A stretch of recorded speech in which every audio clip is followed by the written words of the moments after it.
और बच्चों कैसे हो आप लोग? उम्मीद करती हूँ अच्छे से हो। तो बच्चों हम लोग हड़प्पा सभ्यता को पढ़ रहे थे, आज उसको कंटिन्यू करते हैं। ठीक है, तो बच्चों आज ये लास्ट पार्ट है हड़प्पा सभ्यता का, आज हमारा चैप्टर खत्म हो जाएगा। ठीक है, इससे पहले 3 पार्ट्स और हैं। जो बच्चे नए हैं वो डायरेक्ट इसको ना देखें, वो लोग पहले पीछे के पार्ट्स को जाके देखें, पार्ट 1, पार्ट 2, पार्ट 3। ठीक है, उसके बाद इसको देखें। ठीक है, तो बच्चों देखो आज की क्लास में हम लोग, लास्ट वीडियो में हम लोग क्या पढ़ चुके थे कि विलासिता की वस्तुओं को पढ़ा था, है ना। उसके अलावा क्या पढ़ा था? शिल्प उत्पादन। शिल्प उत्पादन मतलब कहाँ पे होता था और किन किन चीज़ों को बनाया जाता था और किस किस चीज़ों से बनाया जाता था, ये सब चीज़ें पढ़ी थी।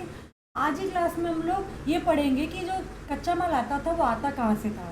ठीक है, तो देखो व्यापारिक क्षेत्र से बेटा दो ही थे, कौन कौन से? हड़प्पा और मोहनजोदड़ो, है ना। दो ही व्यापारिक क्षेत्र से, ये तो आपको पता ही है। कौन कौन से? यहाँ पे लिख भी देती हूँ मैं, हड़प्पा और मोहनजोदड़ो से बस, है ना। उसके अलावा बाकी कच्चा माल कहाँ कहाँ से आता था? जैसे कि लोथल से, कालीबंगन, बनावली, है ना। ये सारी चीज़ें क्या थी? राखी गढ़ी। यहाँ पे क्या होता था बेटा? माल बनता था, जैसे कच्चा माल होता था वहाँ से माल बनता था, पर बिकता यहीं पे था, क्योंकि दो ही व्यापारिक क्षेत्र थे। कौन कौन से? हड़प्पा और मोहनजोदड़ो। ठीक है बच्चों, तो हम यही देखेंगे कि ये सब जगहों के बारे में पढ़ेंगे कि यहाँ पे क्या बनता था। उसके अलावा सुदूर क्षेत्र, सुदूर क्षेत्र मतलब बाहर के, और भी बाहर की कंट्री से कहाँ कहाँ से कच्चा माल मंगाया जाता था। तो वीडियो को स्टार्ट करते हैं, वीडियो में लास्ट तक बने रहिएगा ताकि आप लोग लास्ट तक पढ़ सके, देख सके, कुछ डाउट ना रहे आपको। ठीक है, क्योंकि बेटा आर्ट्स है, इजी टॉपिक नहीं है। इतना बच्चे आर्ट्स को इजी समझते हैं ना, उतना आर्ट्स इजी होता नहीं है। सबसे मुश्किल यही है। ठीक है, तो देखो जरा ध्यान से। तो देखो यहाँ पे सबसे पहला आपको कौन सा टॉपिक है? हड़प्पा निवासी शिल्प उत्पादन के लिए माल कहाँ से प्राप्त करते थे, सुदूर क्षेत्रों से कहाँ कहाँ संपर्क था, मोहर के बारे में पढ़ेंगे, बाढ़ पढ़ेंगे, लिपि पढ़ेंगे, उस टाइम पे शासन कौन करता था ये पढ़ेंगे, हड़प्पा सभ्यता का अंत कैसे हो गया ये पढ़ेंगे। इतिहासकार जो इतिहास को जानने के लिए उस टाइम पे किन किन चीज़ों का यूज़ करते थे, कनिंगम को हड़प्पा सभ्यता से रिलेटेड क्या भ्रम हो गया था, उसके अलावा पूरा स्थल किसको बोलते थे। ठीक है, पूरा स्थल, टीले, स्तर किसको बोला जाता था। ठीक है, तो ये सारे टॉपिक्स हैं जिनको आज हम लोग कवर अप करने वाले हैं। ठीक है, तो आगे देखिए, सबसे पहले फर्स्ट टॉपिक स्टार्ट करते हैं। तो फर्स्ट टॉपिक क्या है बेटा? हड़प्पा निवासी शिल्प उत्पादन हेतु माल प्राप्त करने की जगह। तो मतलब वो लोग माल प्राप्त कहाँ कहाँ से करते थे, तो जरा ध्यान से देखो। शंख कहाँ से प्राप्त करते थे? नागेश्वर और बालाकोट से। जो नीले रंग का पत्थर होता था वो कहाँ से प्राप्त करते थे? अफगानिस्तान से। जो कार्नेलियन का लाल रंग का पत्थर होता था वो कहाँ से प्राप्त करते थे? भड़ोच, गुजरात से। इसके अलावा सिलकड़ी का पत्थर कहाँ से प्राप्त करते थे? दक्षिणी राजस्थान और उत्तरी राजस्थान से प्राप्त करते थे। धातु, धातु मतलब तांबा, कांसा, इन सब चीज़ों का कहाँ से मंगाते थे? तो रद्दा, राजस्थान से मंगाते थे। इसके अलावा तांबे के अवशेष कहाँ से मिले हैं? खेतड़ी से मिले हैं। मतलब तांबे, आपको बताया ना मैंने, धातु वगैरह यहाँ से मंगाया जाता था। तो तांबा वगैरह हो गया, कांसा हो गया। तो ये सोना तो बाहर से मंगाते थे। ठीक है, जैसे यहाँ पे लिखा है, सोना कहाँ से मंगाते थे? दक्षिणी भारत से मंगाते। ठीक है, और भी जगह से मंगाया जाता था, जैसे तांबा ओमान से मंगाया जाता था। तो सुदूर क्षेत्रों से मंगाते थे और आसपास के क्षेत्रों से भी कच्चा माल को मंगाया जाता था। बेटा ये सारे ना 1 मार्क क्वेश्चन हैं। अगर जरा ध्यान से देखो ना, मैंने सारे को 1 मार्क में कन्वर्ट कर रखा है। क्यों? क्योंकि यहाँ से 1 मार्क क्वेश्चन आता है।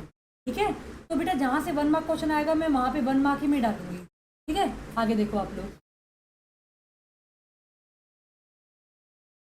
तो देखो, अब सुदूर क्षेत्र मतलब कि दूर के क्षेत्रों से कहाँ कहाँ से कच्चा माल मंगाया जाता था। तो सबसे पहले सिंधु घाटी के लोग, मेसोपोटामिया जो सभ्यता थी जिसके बारे में आप लोग 11वीं क्लास में पढ़कर आए होंगे। ठीक है, वहाँ से और फारस की खाड़ी से भी क्या करते थे? कच्चा माल मंगाते थे, क्योंकि वहाँ से इन लोग का व्यापारिक क्षेत्र था। मतलब अपना सामान वहाँ बेचते थे और वहाँ से मंगाते भी थे। मतलब वहाँ के लोग यहाँ से कच्चा माल और हमारे यहाँ के लोग वहाँ से कच्चा माल मंगाते थे।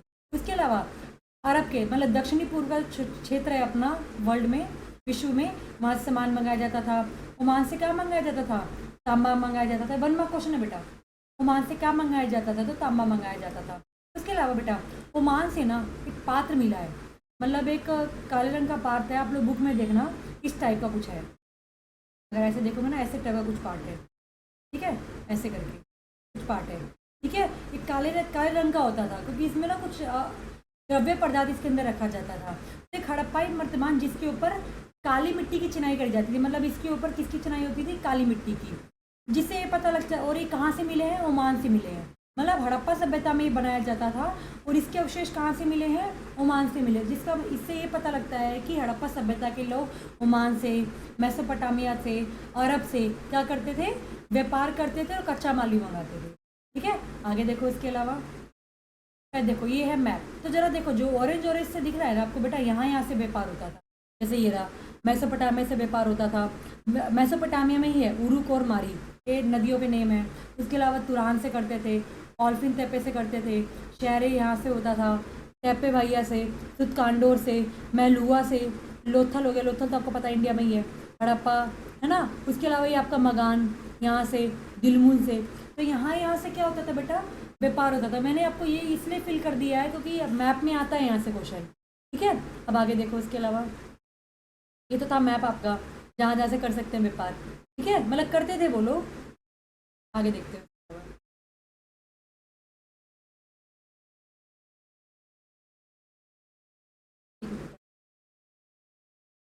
हाँ देखो, उसके बाद पढ़ते हैं बेटा मोहर। तो बेटा देखो, मोहर जो होता है, करेंसी जो होती है, आप उसका यूज़ क्यों करते हो? आप यहाँ पैसे है ना, आप लोग इसका यूज़ क्यों करते हो? सामान खरीदने बेचने के लिए, है ना, या तो कहीं ट्रैवल करने के लिए भी किसका यूज़ करा जाता था? मोहर वगैरह का। ठीक है, तो मोहर एक तरीके से मुद्रांकन भी होती थी और मोहर भी होती थी। मोहर किस पे लगाई जाती थी? चीज़ों पे भी लगाई जाती थी और लेन देन के लिए भी यूज़ होती थी। बेटा देखो, लिखा है मैंने, मोहर और मुद्रांकन का प्रयोग लंबी दूरी के संपर्क के दौरान करा जाता था। मतलब मोहर वगैरह होती थी जिसपे जहाँ से आप आए हो वहाँ के साइन होता था और उसको आप लोग देते थे। जैसे कि कुछ सामान खरीदना तो आपको मोहर देनी पड़ती थी, या तो जैसे लोथल से सामान आ रहा है हड़प्पा में, तो उसके ऊपर ना बेटा मोहर लगी होती थी लोथल की, कि ये सामान वहाँ से आया हुआ है। तो लोथल एक तरीके से बोल सकती हूँ कि मोहर एक तरीके से स्टैंप होती थी जो उसके ऊपर लगाई जाती थी। ठीक है, उसके अलावा तो एक मैं कहानी बताती हूँ आपको। तो देखो कैसे मोहर लगाई जाती थी। तो बेटा सामान से भरा एक थैला होता था, जिसको क्या करते थे ना, एक स्थान से दूसरे स्थान पहुँचाया जाता था। जैसे कि मान के चलो लोथल से कोई सामान है हड़प्पा पहुँचाया जा रहा है, तो उसे क्या करते थे? जो सामान है रस्सी, मतलब एक झोले में डालते थे, उसकी रस्सी को बांध देते थे। और इसके अलावा ना गीली मिट्टी से मोहर की छाप लगाते थे। मतलब मोहर होती थी, उसके ऊपर गीली मिट्टी लगाते थे, देन उसी की छाप लगा देते थे। अगर वो छाप हट जाती थी, मतलब मोहर का निशान थोड़ा सा भी ढीला हो जाता था, तो इससे क्या माना जाता था कि इसके साथ क्या की गई है? छेड़छाड़ की गई है। ठीक है, ये माना जाता था। तो देखो ये सब यहाँ पे लिखा गया। तो एक है, अगर आप लोग एग्जाम्पल में आ जाए, 2 मार्क्स में आ रहा है, तो आप लोग एग्जाम्पल दे सकते हो। इसके अलावा देखो, अभी क्या बेटा, देखो वहाँ की मोहरें हैं अलग अलग, डिफरेंट डिफरेंट जगह की डिफरेंट डिफरेंट मोहरें हैं। देखो ये तो क्या है, चारों मोहरें हैं।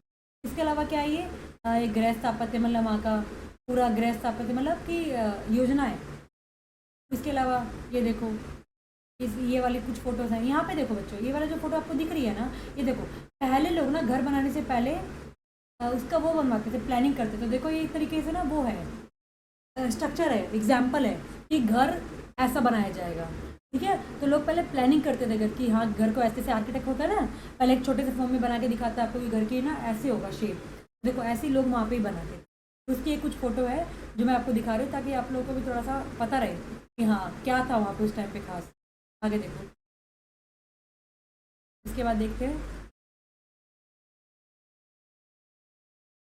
तो देखो उसके बाद लिपि पढ़ते। देखो लिपि क्या होती है? उस टाइम की जो बुक्स पढ़ी जाती होंगी। तो बेटा देखो, हड़प्पा से जो भी लिपि मिली है या बुक्स मिली है, उसको पढ़ा नहीं जा सका है।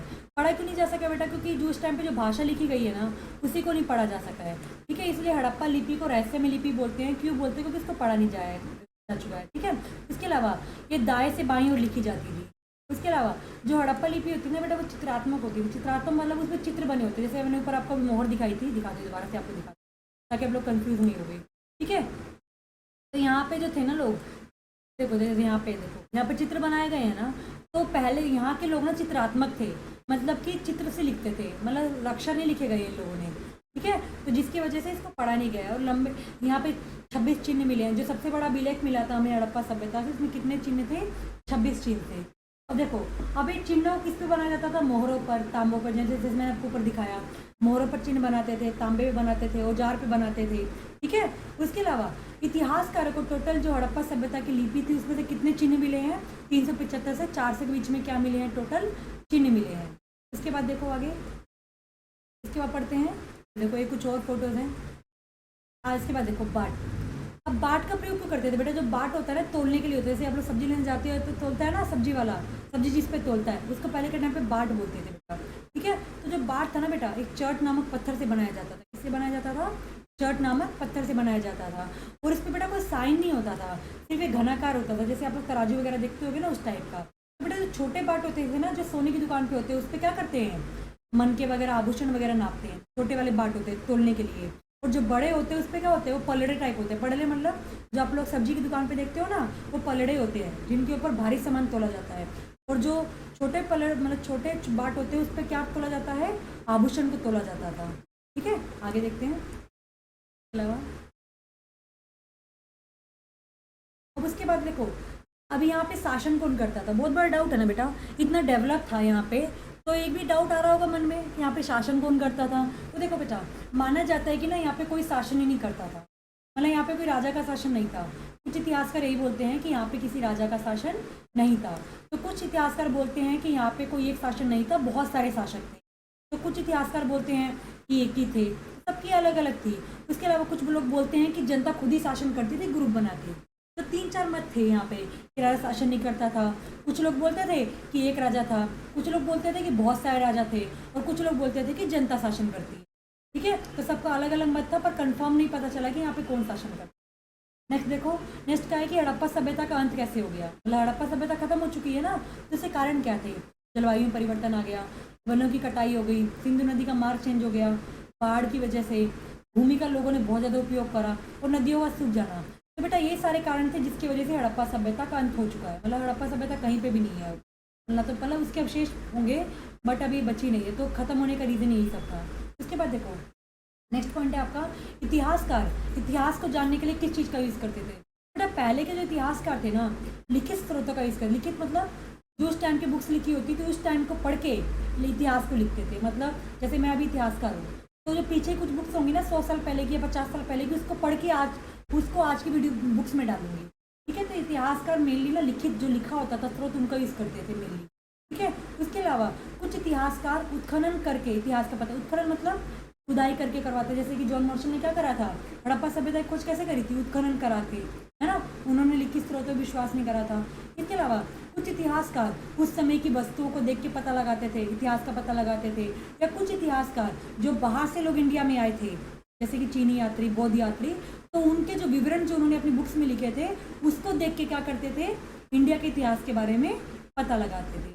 उसके अलावा देखो, अब बच्चों देखो, जो हड़प्पा सभ्यता थी ना, कनिंघम जो थे, जो भारतीय पुरातत्व डिपार्टमेंट के पहले डायरेक्टर थे, इनको बेटा भारतीय इतिहास का पिता भी बोला जाता है। किनको? अलेक्जेंडर कनिंघम को। बेटा जब इनको हड़प्पा सभ्यता के बारे में पता लगा ना, तो ये ना भ्रम में थे। भ्रम मतलब इनको लगा था ना कि ऐसी कोई सभ्यता है ही नहीं, मतलब इनको लगता था कोई नई सभ्यता है, ज़्यादा पुरानी सभ्यता है नहीं। ठीक है, क्योंकि जब हड़प्पा सभ्यता के टाइम पीरियड में मतलब जो लिखित स्रोत होते थे वो कौन से होते थे? चीनी तिथि यात्रियों के स्रोत, उसको देखा जाता था। मतलब जो बाहर के स्रोत लिखे जाते थे उसका यूज़ करके इंडिया के स्रोतों को लिखा गया है। ठीक है, बट जो चीनी तीर्थ यात्रियों के स्रोत थे या बौद्ध यात्रियों को, इसमें हड़प्पा सभ्यता के बारे में कहीं नहीं लिखा गया था। और अलेक्जेंडर कनिंघम बाहर के लोगों के स्रोत को पढ़ते थे, पर वहाँ पे तुमको कहीं हड़प्पा सभ्यता मिला ही नहीं, तो उनको लगा कि ज़्यादा पुरानी नहीं है। इसके अलावा इसलिए कनिंघम को लगा कि ज़्यादा पुरानी है नहीं। हड़प्पा सभ्यता की बहुत सारी वस्तुएं कनिंघम को भी दी गई। एक बार उनके पास एक मोहर भी पहुँचाई गई, बट ना उन्होंने उस मोहर के टाइम पीरियड को समझने में क्या कर दी थी? गलती कर दी थी।